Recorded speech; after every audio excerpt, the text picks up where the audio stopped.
ಕೊಟ್ಟ ಸಾಲವನ್ನು ವಾಪಸ್ ಕೊಡಿಸಿ ಅಂತ ಪೊಲೀಸರ ಮೊರೆ ಹೋಗಿದ್ದಾರೆ ವ್ಯಕ್ತಿ. ನಮ್ಮ ಹಣವನ್ನು ಕೊಡಿಸಿ, ಇಲ್ಲದೇ ಇದ್ರೆ ವಿಷವನ್ನು ಕುಡಿತೀವಿ ಅಂತ ಕಣ್ಣೀರನ್ನು ಹಾಕ್ತಾ ಇದ್ದಾರೆ. 1 ಕೋಟಿ ಸಾಲವನ್ನು ನೀಡಿದ್ದ ವ್ಯಕ್ತಿಯಿಂದಲೇ ಈಗ ಪೊಲೀಸರಿಗೆ ಮನವಿಯನ್ನು ಮಾಡಲಾಗ್ತಾ ಇದೆ. ನೀವು ನಮ್ಮ ಹಣವನ್ನು ವಾಪಸ್ ಕೊಡಿಸದೇ ಇದ್ದರೆ ನಾನು ವಿಷವನ್ನು ಕುಡಿಬೇಕಾಗತ್ತೆ ಅಂತ. ಹಣ ವಾಪಸ್ ಪಡೆಯೋದಕ್ಕೆ ಅಂಗಲಾಚ್ತಾ ಇದ್ದಾರೆ ಶಿವಲಿಂಗೇಗೌಡ. ಈ ವ್ಯಕ್ತಿಯ ಹೆಸರು ಶಿವಲಿಂಗೇಗೌಡ. ಜ್ಯೋತಿ ಹಾಗೆ ಶ್ರೀನಿವಾಸ್ ದಂಪತಿಯಿಂದ ಮೋಸ ಆಗಿದೆ ಅಂತ ಅವರು ಆರೋಪವನ್ನು ಮಾಡ್ತಾ ಇದ್ದಾರೆ. ಮೈಸೂರಿನ ಅಮೋಘ ಪ್ಯಾಲೇಸ್ ಹೋಟೆಲ್ನ ಮಾಲೀಕರು ಈ ದಂಪತಿ. ಅವರಿಂದ ನನಗೆ ಮೋಸ ಆಗಿದೆ ಅಂತೇಳಿ ಶಿವಲಿಂಗೇಗೌಡ ಅವರು ಆರೋಪವನ್ನು ಮಾಡ್ತಾ ಇದ್ದು, ನಾನು ಕೊಟ್ಟಂತಹ 1 ಕೋಟಿ ರೂಪಾಯಿ ಸಾಲದ ಹಣವನ್ನು ನನಗೆ ವಾಪಸ್ ಕೊಡಿಸಿ, ಇಲ್ಲದೇ ಇದ್ದರೆ ವಿಷ ಕುಡಿತೀನಿ ಅಂತ ಅಂಗಲಾಚಿದ್ದಾರೆ ಶಿವಲಿಂಗೇಗೌಡರು. ಮೀಟರ್ ದಂಧೆ ಯಾವುದಿಲ್ಲ ಸರ್. ನಾನು ಸಭ್ಯತೆ ವ್ಯಕ್ತಿಯಿಂದ ಇರೋನು ಸರ್ ಬೆಂಗಳೂರಲ್ಲಿ. ಆರೋಪ ಮಾಡ್ತಾರೆ ಸರ್. ನಾನು ದುಡ್ಡು ಕೊಡಬೇಕು ಅಂತೇಳಿ ಇದು ಮಾಡ್ತೇನೆ ಸರ್. ಈಗ ನಿಮ್ಮ ಮುಂದಿನ ಹೋರಾಟ ಏನು? ಹೋರಾಟ ಸರ್, ನಾನು ದುಡ್ಡು ಈಗ ಸ್ಟೇಷನಲ್ಲಿ ಬಂದು ಒಪ್ಕೊಂಡೆ ಸರ್. ಸ್ಟೇಷನಲ್ಲಿ ಇವತ್ತು ಸೋಮವಾರ ಬಂದು ಸೆಟ್ರೇಟ್ ಮಾಡ್ತೀನಿ ಅಂತ ಬಂದು ಒಪ್ಕೊಂಡು ಹೋಗಿ ಮೊನ್ನೆ ಸರ್ ಈ ಥರ ನನ್ನ ಮೇಲೆ ಮಾಹಿತಿ ಎಲ್ಲ ಅಪಾರ ವಹಿಸಿ ಏನೂ ದಾಖಲಾತಿ ಇಲ್ಲ ಸರ್. ಬೇಕು ನನ್ನ ಹತ್ರ ಅವ್ನು ಎದುರಿಗೆ ಕರೆಸಿ ಸರ್ ನೇರನೇ. ನಿಮ್ಮ ಮುಂದೆ ಅವಂಥವು ಏನು ದಾಖಲಾತಿ ಇದೆ, ನಂಥವು ಏನು ದಾಖಲಾತಿ. ಅವನೇ ಕೋರ್ಟ್ಗೆ ಹೋಗಿ ನಾನು ಕೋರ್ಟ್ಗೆ ಹೋಗ್ಬಿಟ್ಟು ನೀನು ಕೋರ್ಟ್ಗೆ ಹೋಗು, ನೀನು ಕೋರ್ಟಲ್ಲಿ ತಗೋ, ನೀನು ಬರಬೇಡ, ನೀನು ಬಂದರೆ ಸರಿ ಇಲ್ಲ, ನಿನಗೆ ಮರ್ಡರ್ ಮಾಡ್ತೀನಿ, ಕೊಲೆ ಅವನೇ ಸರ್. ಮನೆ ತಗೋರು ಹೊಡಿಕೋತಾನೆ ಸರ್. ತಿರ್ಬಾ ಸ್ಟೇಷನ್ಗೆ ಹೋಗಿದ್ದೆ. ಸ್ಟೇಷನ್ಲಿ ಹೇಳಿದ್ರು ಸರ್, DCP ಹೇಳಿದ್ರು ನಮಗೆ ಪೊಲೀಸ್ ಡಿಪಾರ್ಟ್ಮೆಂಟ್ ಸರ್ ನನಗೆ ಜಿನಿಯನ್ನಾಗಿ ಸಾಥ್ ಕಾನೂನು ಪ್ರಕಾರ ಕೊಡ್ತಾರೆ ಸರ್. ಇವನು ಪೊಲೀಸವ್ರು ಫೋನ್ ಇತ್ತಲ್ಲ, ದೊಡ್ಡ ಆಫೀಸವ್ರು ಫೋನ್ ಇತ್ತಲ್ಲ ಸರ್, DCP ಅವ್ರನ್ನೂ ಫೋನ್ ಇತ್ತಲ್ಲ ಸರ್. ಅವ್ರಿಗೆ ಚಲೆಂಜ್, ಪೊಲೀಸ್ ಡಿಪಾರ್ಟ್ಮೆಂಟ್ಗೆ ಚಲೆಂಜ್ ತಿನ್ನಿಸ್ತಾನೆ ಸರ್. ಹೋಗಿ 1 ಸಲ 10 ಸಾರಿ ನ್ಯಾಯ ಮಾಡೋದು ಸರ್ ಸ್ಟೇಷನಲ್ಲಿ, ವಿದ್ಯಾರಣ್ಯಪುರ ಸ್ಟೇಷನಲ್ಲಿ ಸರ್. ಗೌಡ್ರಿಗೆ ದುಡ್ಡು ಕೊಟ್ಬಿಡಿ ಅಂದರೆ ಈಗ ಬಂದಿದ್ದೀನಿ, ಫೈನಾನ್ಸ್ ಕೊಡಿಸ್ತಾ ಇದ್ದೀನಿ, ಬರ್ತದೆ, ಇನ್ನೊಂದು ವಾರದಲ್ಲಿ ಕೊಡ್ತೀನಿ, ಫೈನಾನ್ಸ್ ಹೇಳಿದ್ದೀನಿ ಅಂತಾನೆ ಸರ್. ಯಾವ ಫೈನಾನ್ಸು ತಗೋತಲ್ಲ ಸರ್. ಉದ್ದೇಶಪೂರ್ವವಾಗಿ ನಾನು ಮೋಸ ಮಾಡಬೇಕು ಅಂತ ಮಾಡ್ತಾನೆ ಸರ್. ನಾನು ಯಾವ ದಂಧೆನೂ ಇಲ್ಲ. ನಮ್ಮ ಮೈಸೂರು ಪ್ರತಿನಿಧಿ ರವಿ ಪಾಂಡವಪುರ ಫೋನ್ ಸಂಪರ್ಕದಲ್ಲಿದ್ದಾರೆ. ರವಿ, ಇವರು ಸಾಲವನ್ನು ಯಾಕೆ ಕೊಟ್ಟಿದ್ರು, ಯಾವ ವಿಚಾರಕ್ಕಾಗಿ ಸಾಲ ಕೊಟ್ಟಿದ್ರು, ಇವರಿಗೆ ಕೊಡದೆ ಸತಾಯಿಸ್ತಾ ಇರೋದು ಯಾಕೆ ಅವರು? ನವೀನ್, ಪ್ರಮುಖವಾಗಿ ಎಲ್ಲಾ ಕಡೆಗಳಲ್ಲೂ ಸಾಲ ಕೊಟ್ಟವರ ದರ್ಪ ಅಥವಾ ದರ್ಬಾರ್ ಹೆಚ್ಚಾಗಿದ್ರೆ ಇಲ್ಲಿ ಸಾಲ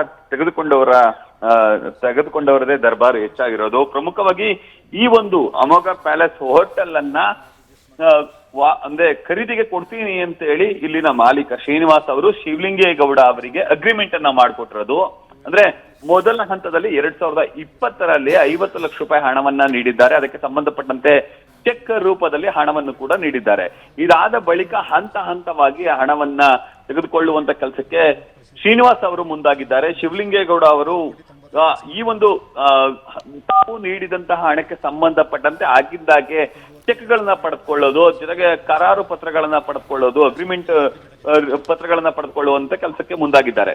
2021ರಲ್ಲಿ ಆರಂಭದಲ್ಲೇ ವಿದ್ಯಾರಣ್ಯಪುರಂ ಪೊಲೀಸ್ ಠಾಣೆಯಲ್ಲಿ ಒಂದು ಗಲಾಟೆ ನಡೆದಿರ್ತದೆ. ಆ ಸಂದರ್ಭದಲ್ಲಿ ಖುದ್ದು ಶ್ರೀನಿವಾಸ್ ಅವರೇ ಒಂದು ಮುಚ್ಚಳಿಕೆಯನ್ನ ಬರೆದುಕೊಟ್ಟಿದ್ದಾರೆ. ಮುಚ್ಚಳಿಕೆಯಲ್ಲಿ ನಾನು 96 ಲಕ್ಷ ರೂಪಾಯಿ ಹಣವನ್ನ ಕೊಡ್ಬೇಕು ಅವರಿಗೆ ಅಂತ ಹೇಳಿ ತಿಳಿಸ್ಕೊಡುವಂತ ಕೆಲಸಕ್ಕೆ ಮುಂದಾಗಿದ್ದಾರೆ. ಇದಾದ ಬಳಿಕ ಸತತ 5 ವರ್ಷಗಳ ಕಾಲ ಅದೇ ರೀತಿ ಕಾಲವನ್ನ ದೂಡಿದ್ದಾರೆ. ಈಗ 2025ರ ಆಗಸ್ಟ್ ತಿಂಗಳಲ್ಲಿ ಮತ್ತೊಂದು ಕರಾರು ಆಗಿದೆ. ಅದರಲ್ಲಿ 1,60 ಲಕ್ಷ ರೂಪಾಯಿ ಹಣವನ್ನ ನೀಡ್ತೀನಿ ಅಂತ ಹೇಳಿ ಖುದ್ದು ಶ್ರೀನಿವಾಸ್ ಅವರೇ ಒಂದು ಅಗ್ರಿಮೆಂಟ್ ಅನ್ನ ಮಾಡಿಕೊಟ್ಟಿದ್ದಾರೆ. ಈ ಸಂಬಂಧ ಪರಿಪರಿಯಾಗಿ ಶಿವಲಿಂಗೇಗೌಡ ಅವರು ಆಗಿಂದಾಗೆ ಹೋಗಿ ಕೇಳುವಂತ ಕೆಲಸಕ್ಕೆ ಮುಂದಾಗ್ತಾರೆ. ಅದೇ ಕೇಳುವಂತ ಸಂದರ್ಭದಲ್ಲಿ ನೀವು ರೌಡಿಗಳನ್ನ ಕರೆದುಕೊಂಡು ಬಂದು ಹಲ್ಲೆಯನ್ನ ಮಾಡಿಸ್ತಿದ್ದೀರಿ ಅಂತ ಹೇಳಿ ದೂರು ಸಲ್ಲಿಸ್ತೀನಿ ಅಂತ ಹೇಳಿ ಹೇಳುವಂತ ಕೆಲಸಕ್ಕೂ ಕೂಡ ಶ್ರೀನಿವಾಸ್ ಮುಂದಾಗ್ತಿದ್ದಾರೆ. ಇನ್ನು ಈ ಒಂದು ಶಿವಲಿಂಗೇಗೌಡ ಅವರು ಖುದ್ದು ಪೊಲೀಸರನ್ನ ಕರೆದುಕೊಂಡು ಹೋದ್ರು ಕೂಡ ಅಲ್ಲಿ ಅವ್ರಿಗೆ ನ್ಯಾಯ ಸಿಗ್ತಿಲ್ಲ. ಹೀಗಾಗಿ ಅವರು ಮೈಸೂರು ನಗರ ಉಪ ಪೊಲೀಸ್ ಆಯುಕ್ತರ ಜೊತೆಗೆ ಕೂಡ ಮನವಿಯನ್ನು ಮಾಡುವಂತ ಕೆಲಸಕ್ಕೆ ಮುಂದಾಗ್ತಿದ್ದಾರೆ. ಒಂದು ವೇಳೆ ನೀವೇನಾದ್ರು ನಂಗೆ ಹಣ ಕೊಡಿಸ್ತಿದ್ರೆ ನಾನು ನನ್ನ ಪತ್ನಿ ಹಾಗೂ ಮಕ್ಕಳು ವಿಷವನ್ನು ತೆಗೆದುಕೊಂಡು ಸಾಯ್ತೀವಿ. ಯಾಕಂದ್ರೆ ನಮ್ಗೆ ನಾವು ಕೊಟ್ಟಿರುವಂತ ಹಣಕ್ಕೆ ಧರ್ಮದ ಬಡ್ಡಿ ಅಂತ ಹೇಳಿ ಕೂಡ ಕೊಟ್ಟರು ಕೂಡ ಕೋಟ್ಯಾಂತರ ರೂಪಾಯಿ ಹಣವನ್ನ ಕೊಡ್ಬೇಕು. ಆದ್ರೆ ಯಾವುದನ್ನು ಕೂಡ ಕೊಡ್ತಿಲ್ಲ. ನಾವು ತೀರಾ ಸಂಕಷ್ಟಕ್ಕೆ ಸಿಲುಕಿದ್ದೀವಿ. ನಾವು ನಮ್ಮ ಹಣವನ್ನ ಕೇಳಲಿಕ್ಕೆ ಹೋದ್ರೆ ರೌಡಿಗಳು ಅಂತ ಹೇಳಿ ನಮ್ಮನ್ನ ಹೇಳ್ತಾರೆ. ಮತ್ತೆ ರೌಡಿ ಶೀಟರ್ಗಳನ್ನ ಕರ್ಕೊಂಡು ಬಂದು ಹಲ್ಲೆ ಮಾಡಿದೀವಿ ಅಂತ ಹೇಳುವಂತ ಕೆಲಸಕ್ಕೆ ಮುಂದಾಗ್ತಿದ್ದಾರೆ. ಆದ್ರೆ ನಮ್ಗೆ ನಮ್ಮ ಹಣ ಬೇಕು. ನಾವ್ ಯಾರನ್ನು ಕೂಡ ಕರ್ಕೊಂಡು ಹೋಗಿಲ್ಲ. ನಾವು ಏಕಾಂಗಿ ಹೋದ್ರೂ ಕೂಡ ನಮ್ಮ ಮೇಲೆ ಹಲ್ಲೆ ಮಾಡುವಂತ ಯತ್ನವನ್ನು ಶ್ರೀನಿವಾಸ್ ಮಾಡ್ತಾರೆ ಅಂತ ಹೇಳಿ ಅವರು ಅಳಲನ್ನು ತೋಡ್ಕೊಳ್ಳುವಂತ ಕೆಲಸಕ್ಕೆ ಮುಂದಾಗ್ತಾರೆ. ಇನ್ನು ಈ ಸಂಬಂಧ ಶ್ರೀನಿವಾಸ್ ಅವರು ಕೂಡ ನ್ಯೂಸ್ ಫಸ್ಟ್ ಜೊತೆ ಮಾತಾಡಿದ್ದಾರೆ. ಅವ್ರು ಕೂಡ ಹೇಳೋದೇನೆ ಅಂತಂದ್ರೆ ನಾನು ಅವ್ರಿಗೆ 50 ಲಕ್ಷ ರೂಪಾಯಿ ಮಾತ್ರ ಕೊಡ್ಬೇಕು ಅಂತ ಹೇಳಿ ಹೇಳುವಂತ ಕೆಲಸಕ್ಕೆ ಮುಂದಾಗ್ತಾರೆ. ಆದ್ರೆ ಅವರೇ ಖುದ್ದು ಅಗ್ರಿಮೆಂಟ್ ನಲ್ಲಿ ಬರ್ಕೊಟ್ಟಿರುವಂತೆ 1 ಕೋಟಿ ರೂಪಾಯಿ 60 ಲಕ್ಷದಷ್ಟು ಹಣವನ್ನ ಕೊಡಬೇಕು ಅಂತ ಹೇಳಿ ಶ್ರೀನಿವಾಸ್ ಅವರೇ ಬರ್ಕೊಟ್ಟಿದ್ದಾರೆ. ಆದ್ರೆ ಈ ಸಂಬಂಧ ಬೇಕಿದ್ರೆ ನೀವು ಕೋರ್ಟ್ಗೆ ಹೋಗಿ ಅಂತ ಒಂದು ಉತ್ತರವನ್ನ ಈಗ ಶ್ರೀನಿವಾಸ್ ಅವರು ಹೇಳುವಂತ ಕೆಲಸಕ್ಕೆ ಮುಂದಾಗ್ತಾರೆ. ಆದ್ರೆ ಕೋರ್ಟ್ಗೆ ಹೋದ್ರೆ ವರ್ಷಾನುಗಟ್ಲೆ ಹಿಡಿತೆ. ಆ ಸಂದರ್ಭದಲ್ಲಿ ನಾನು ನನ್ನ ಮಕ್ಕಳನ್ನ ಮದುವೆ ಮಾಡ್ಬೇಕು, ವಿದ್ಯಾಭ್ಯಾಸ ಕೊಡಿಸ್ಬೇಕು, ನಾನು ಏನ್ ಮಾಡ್ಲಿ ಅಂತ ಹೇಳಿ ಈಗ ಶಿವಲಿಂಗೇಗೌಡರು ಕಣ್ಣೀರನ್ನ ಹಾಕುವಂತ ಕೆಲಸಕ್ಕೆ ಮುಂದಾಗ್ತಿದ್ರೆ. ಒಂದು ವೇಳೆ ಹೋಟೆಲ್ ಅನ್ನ ಅವರು ಬಿಟ್ಕೊಡೋದಾದ್ರೆ ಉಳಿದ ಹಣವನ್ನು ಕೂಡ ನಾವು ಕೊಡ್ಲಿಕ್ಕೆ ರೆಡಿ ಇದೀವಿ ಅನ್ನೋ ಮಾತನ್ನು ಕೂಡ ಹೇಳುವಂತ ಕೆಲಸಕ್ಕೆ ಮುಂದಾಗ್ತಿದ್ದಾರೆ. ನವೀನ್. Thank you Ravi ಡೀಟೇಲ್ಸ್ಗೆ.